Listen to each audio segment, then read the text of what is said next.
Bab 206, Babel 1. Jangan lupa like dan subscribe, agar kami makin semangat upload lebih banyak.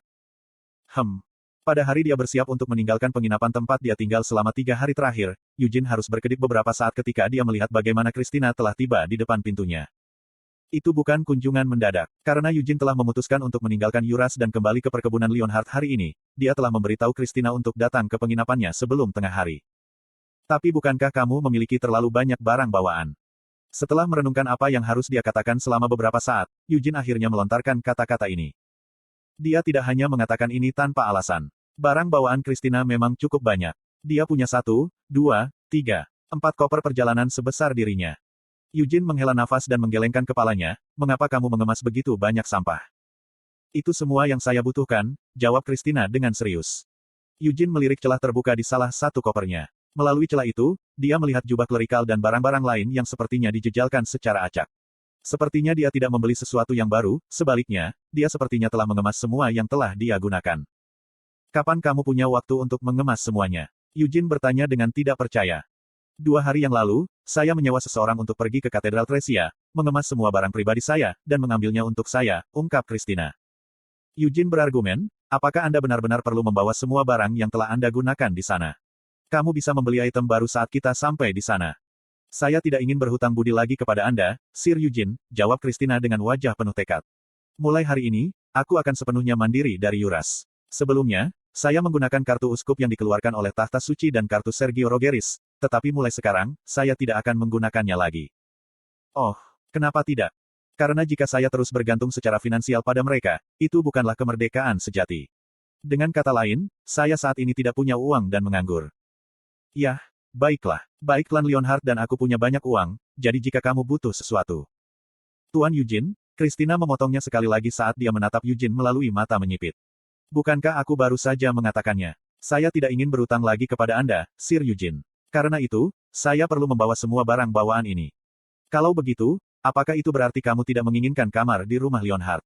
Goda Eugene.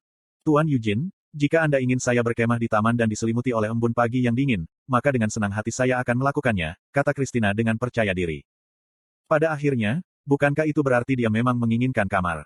Bukankah semua barang bawaan yang kamu bawa adalah barang-barang yang dibeli dengan kartu uskup dan Rogeris? Eugene menunjukkan. Christina membantah, sebenarnya, daripada dibeli oleh saya, sebagian besar barang ini diserahkan kepada saya. Dan menilai dari apa yang telah saya lalui di masa lalu, saya telah membayar lebih dari apa yang layak untuk ini. Baik, Eugene dengan santai mengakui ketika dia membuka jubahnya. Mer, yang duduk di dalam bukaan, cemberut saat melihat barang bawaan Christina. Karena mau bagaimana lagi, Mer memutuskan untuk menerimanya. Namun, ketika dia mempertimbangkan bahwa orang suci berkepribadian ganda yang menyeramkan ini akan memasuki rumah Leonhard dan melayang di sisi Eugene, Mer merasa seolah-olah awan abu hitam meletus dari lubuk hatinya.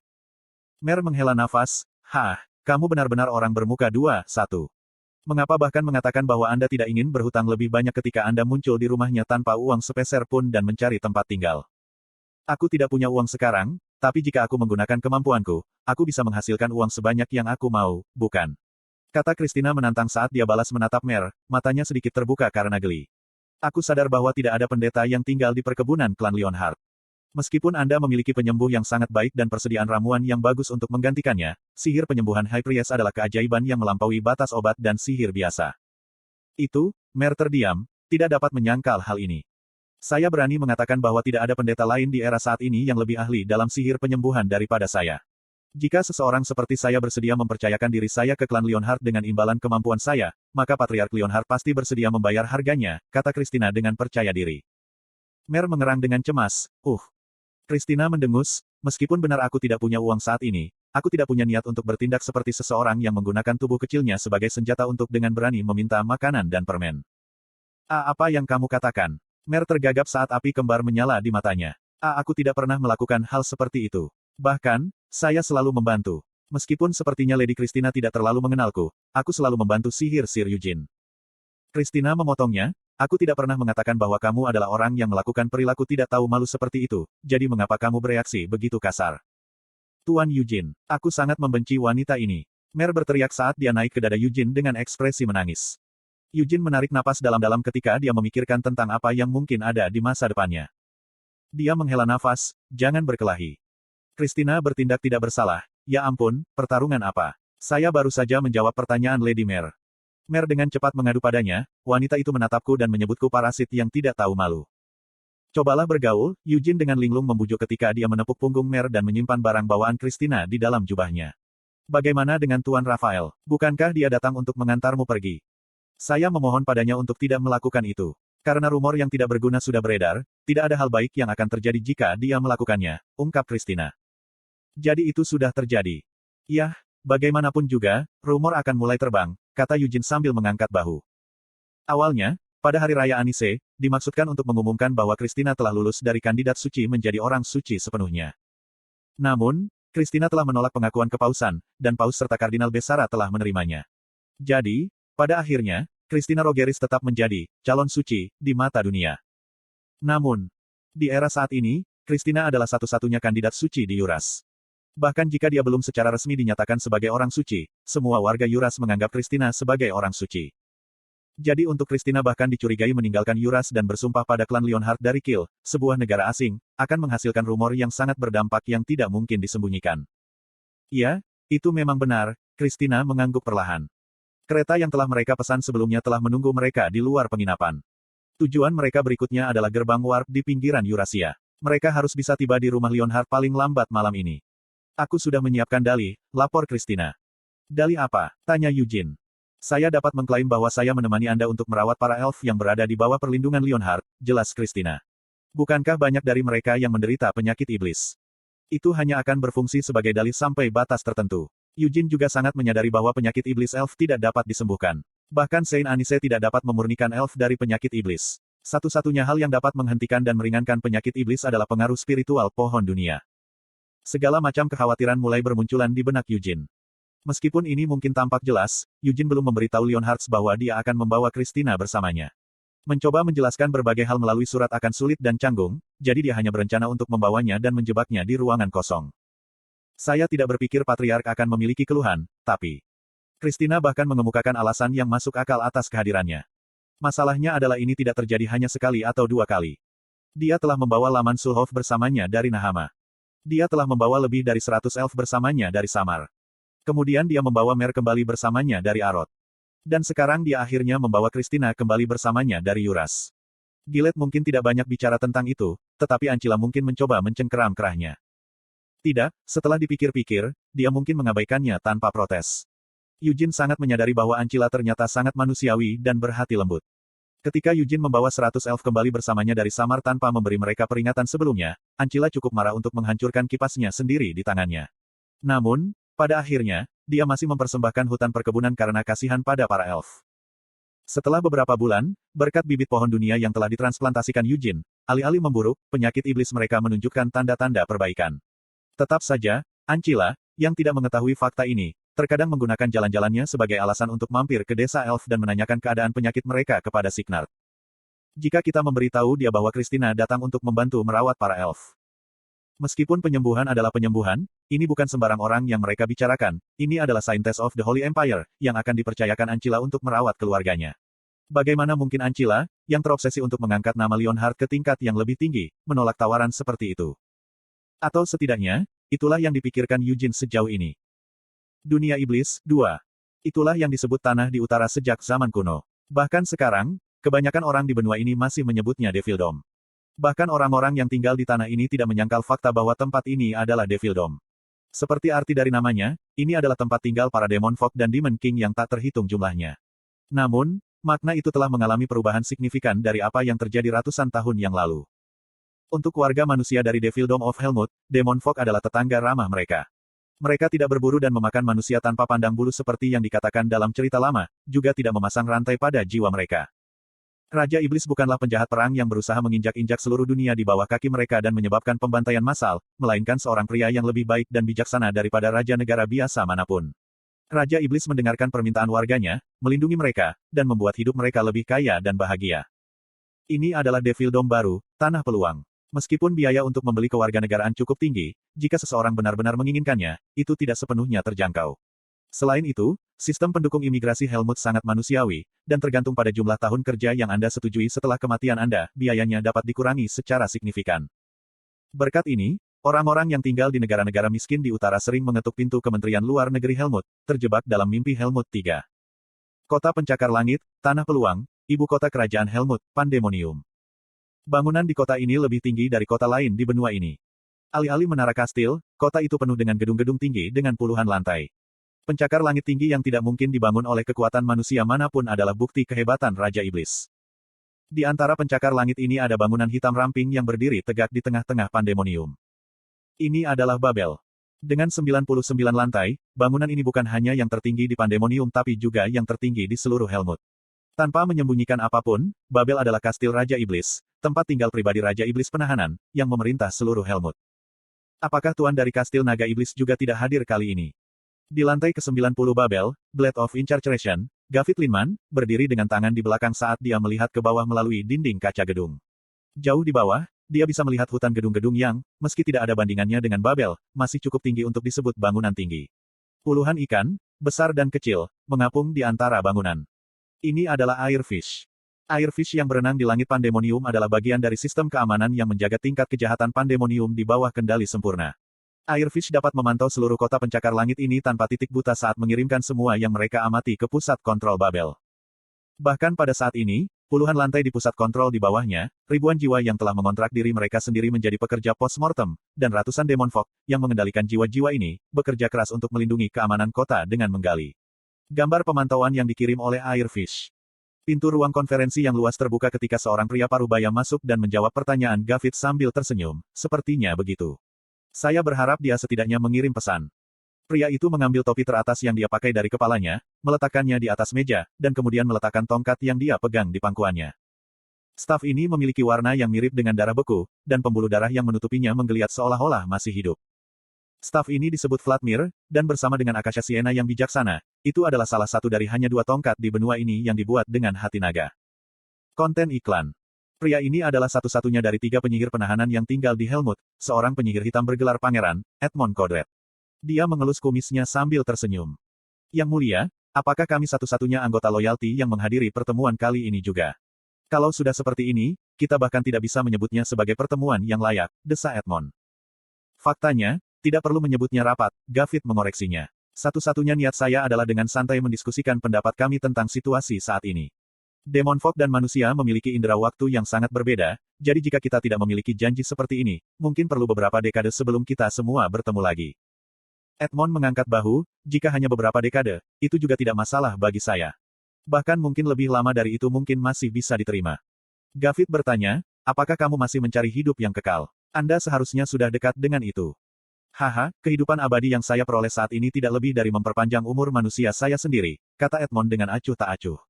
Bisakah itu benar-benar dibandingkan dengan kaum iblis, yang merupakan makhluk yang benar-benar abadi? Itu tidak jauh berbeda bahkan untuk kami. Sama seperti manusia yang kuat bisa hidup lama, orang-orang iblis yang kuat hidup lebih lama dari yang lain, gumam Gavit pelan, tetapi Edmond hanya tersenyum lebar tanpa mengatakan apa-apa sebagai tanggapan. Gavit sangat menyadari alasannya untuk ini. 3 penyihir penahanan, 3 penyihir hitam yang telah menandatangani kontrak pribadi dengan Raja Iblis, semuanya eksentrik. Tidak, mereka semua adalah orang-orang yang, meskipun manusia, memiliki kegilaan yang tidak manusiawi. Menara sihir hitam Menara Master Arot, Balzac Lutbet, ingin melihat puncak dari semua sihir. Dia ingin pergi jauh melampaui batas dari apa yang berhasil dicapai manusia dan terobsesi dengan puncak sihir yang pasti tidak dapat disentuh oleh manusia manapun. Tidak, pertanyaannya adalah apakah puncak seperti itu bahkan ada di tempat pertama. Pemilik Vladimir, Edmond Codred, ingin meningkatkan genusnya sebagai manusia dan menjadi spesies yang sama sekali baru. Ia bercita-cita untuk menjadi manusia generasi baru dengan meninggalkan segala sesuatu yang membuatnya seperti manusia, seperti pikiran dan perilakunya. Dengan menyempurnakan kekuatan iblisnya hingga batas ekstrim yang bisa dicapai mana, dia berencana menjalani metamorfosis dan menjadi generasi baru manusia. Adapun Dungeon Master of the Desert, Amelia Merwin. Mata Gavit yang tadinya benar-benar diam tiba-tiba bergetar. Dia menatap sebuah objek di langit malam yang terbang ke arah mereka dari kejauhan. Untuk sesaat, Gavit bertanya-tanya apakah dia sedang berhalusinasi. Dia bahkan curiga apakah dia sedang bermimpi atau tidak sekarang. Ini adalah pertama kalinya dia begitu tercengang sejak dia terakhir didorong mundur oleh amukan Hamel bodoh 300 tahun yang lalu. Edmond, panggil Gavit. Ya, yang mulia, Edmond menanggapi. Kemarilah, dan lihat itu, Gavit menginstruksikan. Seperti apa sebenarnya itu bagimu? Edmond memiringkan kepalanya ke samping dengan rasa ingin tahu atas panggilan yang tiba-tiba itu. Dia bangkit dari kursinya dan berjalan ke sisi Gavit. Dia kemudian berdiri di sana dengan wajah menempel di dinding kaca saat dia melihat ke langit malam yang jauh. Apapun itu cepat. Bahkan pada saat ini, benda terbang itu dengan cepat semakin mendekati mereka. Semakin dekat, semakin baik pandangan yang mereka miliki tentang penampilan benda terbang itu. Edmond tersentak kaget dan mundur beberapa langkah. Apakah dia membuat kesalahan dengan mantranya? Tidak, tidak mungkin. Edmond menggelengkan kepalanya, menggosok matanya, lalu menatap keluar jendela sekali lagi. Sekarang benda terbang itu sangat dekat sehingga dia bahkan tidak perlu menggunakan mantra untuk melihatnya dengan sangat jelas. Tapi itu adalah kepala raksasa. Bagaimana lagi menggambarkannya? Terbuat dari logam mahal dan langka seperti orihalkum, mithril, dan adamantium, keajaiban teknik magis yang telah dibuat menjadi pesawat terbang. Tidak, kepala terbang. Dengan kepala itu saja, Anda akan memiliki cukup uang untuk membeli 10 bangunan di Helmut dan masih ada sisa. Tampaknya, itu adalah kepala. Edmond tersedak tak percaya. Itu bukan hanya kepala sederhana. Rambut keriting tumbuh dari kepala, menggeliat seperti tentakel dan mengepak seperti sayap. Tanduk merah juga tumbuh dari atas kepala.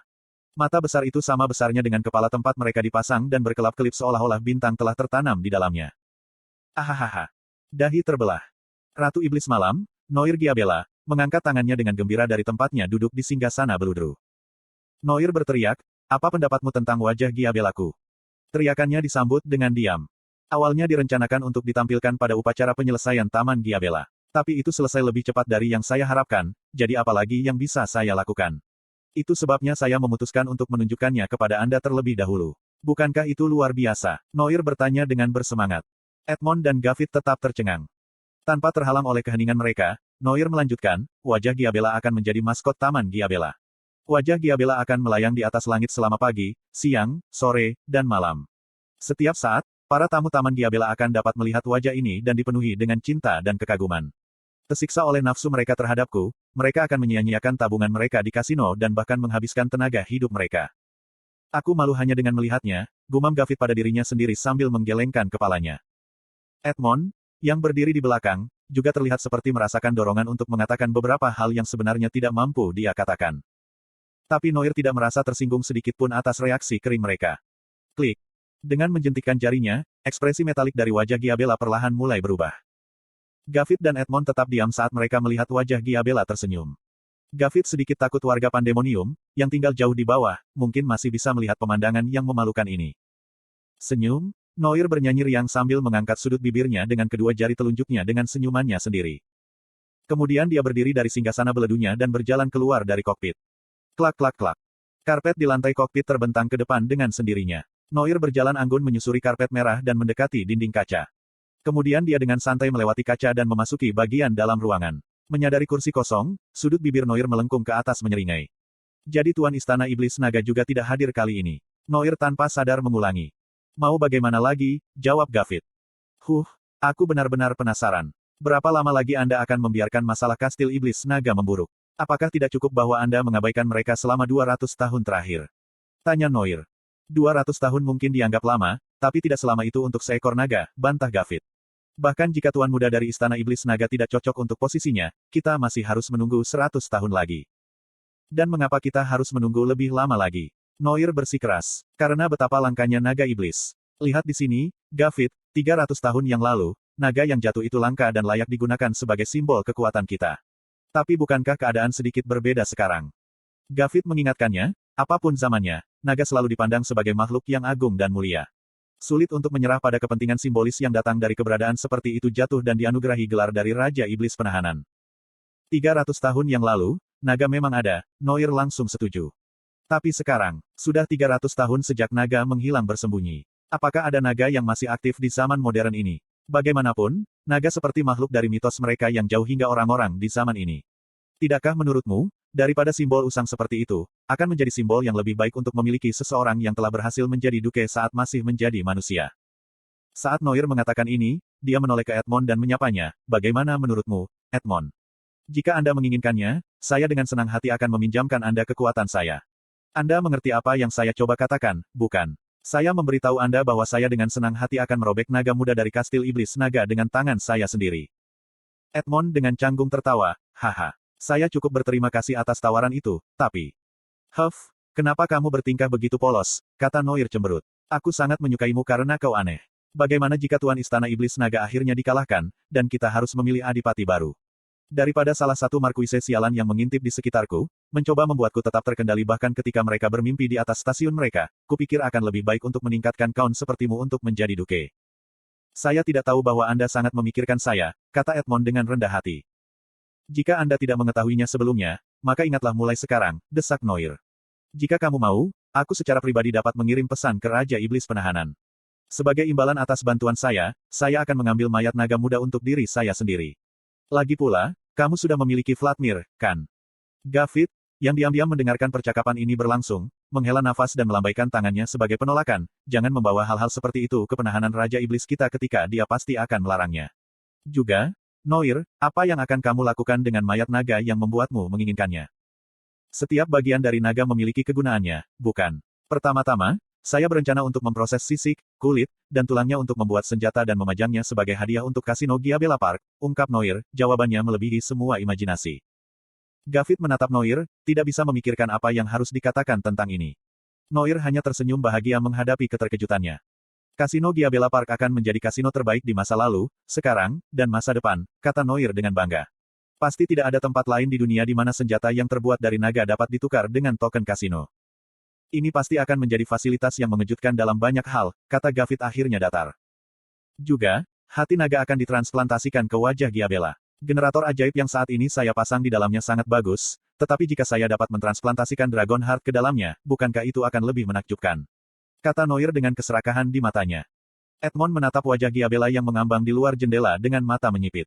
Sekilas, objek terbang yang praktis tenggelam dalam narsisme itu tampak konyol, tetapi sebagai archiwizard, Edmond menyadari bahwa itu bukan sekadar kepala yang diberi kemampuan untuk terbang. Agar dia bahkan memikirkan gagasan untuk menghubungkan mata kendaraan terbangnya dengan mata iblisnya sendiri. Terlepas dari apakah itu mungkin secara ajaib, aku terpaksa mengakui betapa absurdnya mana Duke Giabella sebenarnya, pikir Edmond. Demon Eyes, yang bisa diaktifkan hanya dengan pandangan sekilas, semuanya menghabiskan mana dalam jumlah besar. Mata iblis fantasi yang dimiliki oleh Noir Giabella adalah salah satu yang terkuat di antara semua mata iblis yang konon pernah ada di dunia. Mata iblisnya, seperti namanya, memiliki kekuatan untuk mengubah kenyataan menjadi fantasi dan fantasi menjadi kenyataan. Noir berencana membuat Giabella Face raksasa ini melayang di langit di atas fasilitas yang juga menyandang namanya, Taman Giabella. Ketika akhirnya selesai, banyak turis akan datang ke Taman Giabella setiap hari. Jika objek mengambang seaneh wajah Giabella melayang-layang di langit, seseorang tidak punya pilihan selain melihatnya setidaknya sekali, bahkan jika seseorang tidak ingin melihatnya. Pada saat itu, para turis akan ditangkap oleh Demon Eye of Fantasy dan jatuh ke dalam ilusi yang dibuat oleh Noir Giabella. Saya tahu bahwa saya mengulangi diri saya sendiri, tetapi Raja Iblis Penahanan tidak akan mencabut gelar Tuan Muda Kastil Naga Iblis, Gavit mengingatkan Noir. Lalu bagaimana dengan berburu? Aku tidak suka naga muda itu, jadi jika itu untuk keinginanku, maka Raja Iblis Penahanan tidak akan menghentikanku untuk memburunya, kan? Tanya Noir. Jika kamu melakukan itu, aku yang akan menghentikanmu, kata Gavit dengan nada tenang. Namun, jauh di dalam matanya, lampu merah berkilauan. Itu adalah cahaya yang dipancarkan oleh mata iblis kemuliaan ilahi Gavit, mata iblis pada tingkat yang sama dengan mata iblis kegelapan iris dan mata iblis fantasi Noir. Saya kira banyak waktu yang benar-benar telah berlalu. Kamu yang dulu disebut pembunuh, malah berperan sebagai penjaga naga muda, komentar Noir sinis. Gavit mengatakan yang sebenarnya, ini bukan tentang melindungi Tuan Muda Kastil Iblis Naga. Itu untuk menjagamu tetap terkendali. Bahkan jika mereka belum dewasa sepenuhnya, seekor naga tetaplah seekor naga. Untuk seseorang sepertimu, yang sudah cukup kuat, aku tidak ingin kamu menjadi mabuk oleh kekuatan Dragon Heart. Ini hanyalah peringatan ringan tentang kekuatan Gavit. Noir juga hanya bertingkah tangguh. Dia mungkin tidak memiliki niat serius memburu Tuan Muda dari Istana Iblis Naga. Finn, aku mengerti. Jadi bisakah kau berhenti dengan tatapan menyeramkanmu itu? Noir merengek saat dia menyisir rambutnya yang tebal dan bergelombang sambil tersenyum. Saat ini, Gavit juga mengangkat bahu dan menonaktifkan Demon Eyes of Divine Glory miliknya. Edmond yang baru saja memperhatikan mereka berdua juga tertawa sopan dan kembali ke tempat duduknya. Begitu kedua duke mulai mengolok-olok dan berpura-pura marah satu sama lain, sulit bagiku untuk bernapas dengan benar.